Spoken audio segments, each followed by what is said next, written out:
Es miércoles de conocer a nuestros emprendedores mexicanos, gente que a partir de su habilidad y su trayectoria tratan de innovar y hacer pues para los gentes, para la sociedad, para los mexicanos, alternativas pues de mejorar su vida en este caso, pero también una manera distinta que nos va a plantear cómo hacerle para crear un negocio. Te agradezco mucho tu presencia, Fernando Silva, quien nos vienes a hablar de una muy interesante propuesta que has desarrollado que se llama Sanantia, una empresa que bueno, pues tiene que ver con la salud de las personas. Explícanos cuál es el fundamento de eso. Bueno, los pacientes que padecen enfermedades complejas normalmente tienen dificultades en seguir su tratamiento, ¿no? Son enfermedades como, por ejemplo, artritis reumatoide o fibrosis quística. Entonces, primero son enfermedades que son de difícil diagnóstico.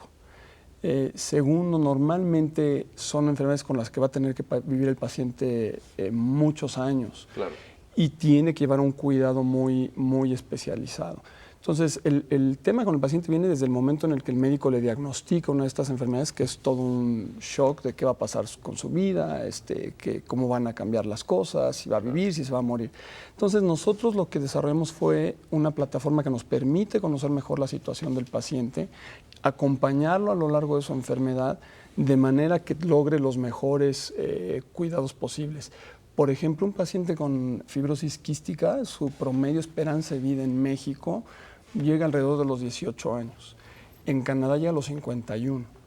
Y mucho de esto es por ese cuidado que lleva el paciente y por un diagnóstico temprano. Entonces, lo que nosotros ayudamos o tratamos es ayudar a los médicos a que sus pacientes lleven de mejor manera su tratamiento. Fernando, en ese punto quisiera insistirte, exactamente en qué consiste, es una plataforma, quiénes la pueden utilizar, cómo se integra tanto la parte médica como la parte de los tratamientos y cómo se integra también el paciente. Es un servicio, la plataforma es, digamos, el medio que nosotros utilizamos para dar este servicio. Esta plataforma es un CRM que se utiliza mucho para dar seguimiento a los clientes, pero nosotros desarrollamos, porque no hay ningún CRM que se adapte a los pacientes, desarrollamos uno específicamente para pacientes y le pusimos PRM, por la parte de los pacientes. Entonces, lo que hace la plataforma es que los pacientes se pueden, digamos, inscribirse, se dan de alta, nos llaman por teléfono. Conectar. Y ya lo tienen acceso directamente en Internet. El médico puede tener acceso a ese paciente, ahí puede ver su diagnóstico, puede ver la parte de los medicamentos que se necesitan, cuidados especiales. Y nosotros tenemos gente profesional, psicólogos, nutriólogos, que tienen acceso también ahí, se pueden poner en contacto con el paciente y entonces con este contacto entender qué retos está enfrentando el paciente y ver cómo lo podemos acompañar. Es una idea sin duda interesante, puesto que le dices, tú no eres médico, pero se te ocurrió una idea que tiene que ver justamente con toda esta industria médica, en fin, eres la transición, ¿no?, entre el paciente y los médicos y para dar resultados positivos. ¿Cómo se generó esta idea? ¿Con quiénes estás asociado? ¿Cómo se fue desarrollando esta estrategia innovadora? Bueno, tengo ya varios años trabajando en la industria farmacéutica, casi 15 años. Entonces, estando de este lado y estando en contacto tan cercano con los pacientes, detectamos que había una oportunidad de poderle dar seguimiento a los pacientes. Uno de los principales problemas que enfrentan los médicos es la falta de lo que se llama apego al tratamiento, que el apego al tratamiento es seguir el tratamiento como el médico lo indica. Entonces, los pacientes lo inician muy bien, pero a los pocos meses lo dejan. Y entonces, por eso, el resultado no es el óptimo, ¿no? Entonces, bueno, esta idea viene de esto. Me asocio con un médico, él sí, Juan Diego Puentes, un buen amigo también de muchos años. Y cuando estábamos hace algunos años viendo cómo estaba esta problemática y pensando cómo resolverla, fue cuando vino la idea de esta necesidad, no solamente de generar la plataforma, sino toda una infraestructura alrededor que permita dar un servicio y una atención integral a los pacientes, a sus médicos tratantes, a sus familiares también, cuidadores, muchos son mayores de edad, entonces esta fue la solución que se nos ocurrió. ¿El espectro de los pacientes es amplio o son determinados pacientes, por ejemplo, con enfermedades crónicas, que son las que tienen que tener o deben de tener una revisión constante? Son enfermedades crónicas, no todas. Por ejemplo, la diabetes es una enfermedad crónica, no nos enfocamos ¿Por qué? Por el alto volumen y por el tipo de cuidados que necesitan, nos estamos yendo hacia pacientes que necesitan de una alta especialidad, pacientes que, por eso les llamamos enfermedades complejas, ¿no?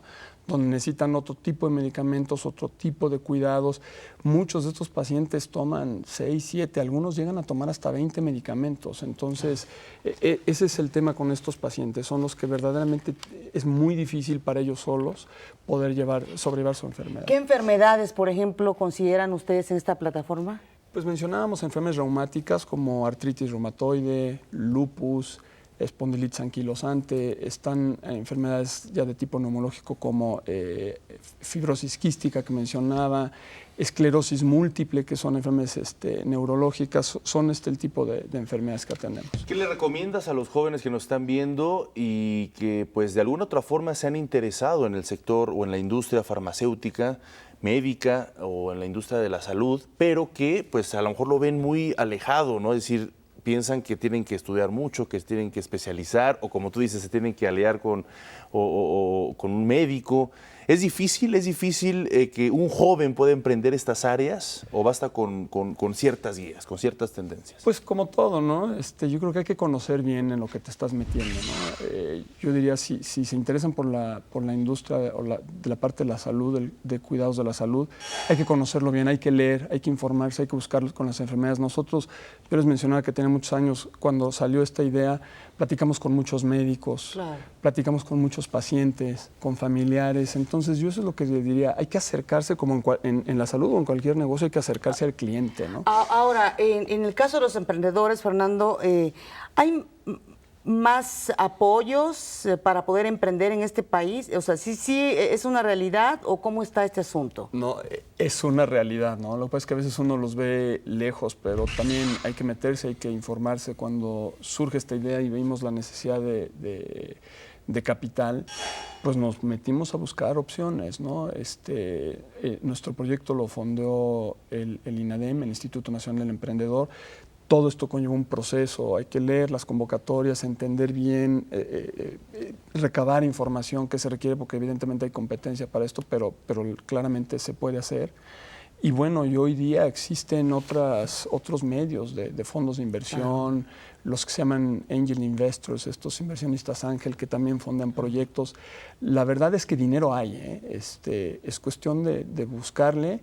Y yo siempre he dicho de no rendirse, ¿no? Claro. Hay que ser muy perseverantes en esto, ¿no? Sí, que es parte de ser innovador y que es parte de ser emprendedor. Buscar, siempre estar en activo, ¿no? Tú ser el que genera el siguiente paso y no esperar a que te lleguen estando ahí en tu casa, te toquen a la puerta y digan, oiga, ¿quiere usted emprender? No, eso no pasa. Entonces, un proyecto que definitivamente se ha ido sustentando, fortaleciendo. ¿Ya cuántos años tienen con este proyecto o en qué etapa está? ¿Qué sigue? ¿Y cuáles son las bases ahora para el éxito? Pues estamos en una etapa de arranque, ¿no? Somos propiamente lo que también se conoce esto como una startup. El proyecto nació hace 2 años. Entonces, hace 2 años empezamos con toda esta idea, desarrollo, la plataforma y tal. Y este año es cuando ya estamos empezando a tener contacto con pacientes y empezando a crecer en este sentido, ¿no? Fernando, yo te voy a hacer una pregunta un poco personal, ¿no? Porque muchas veces cuando nosotros tenemos algún proyecto en mente, pues nos da mucha alegría y nos entusiasma, pero de repente se van presentando vicisitudes, problemáticas, en fin. ¿Cómo? Esa es la pregunta personal. ¿Cómo superar eso que muchas veces te lleva a pensar, voy a tirar este proyecto a la basura? Híjole, necesitas tener una gran confianza en el proyecto, que estar verdaderamente convencido de que tienes la idea correcta, ¿no? Va a haber siempre gente que te va a decir que no se puede. Escuchaba a alguien que me decía hace poquito, si la gente no critica tu proyecto es que no es lo suficientemente grande, ¿no? Entonces hay que ser muy perseverante, hay que tener fe también. Yo creo que eso para quienes tenemos nos ayuda también mucho a sacarlo.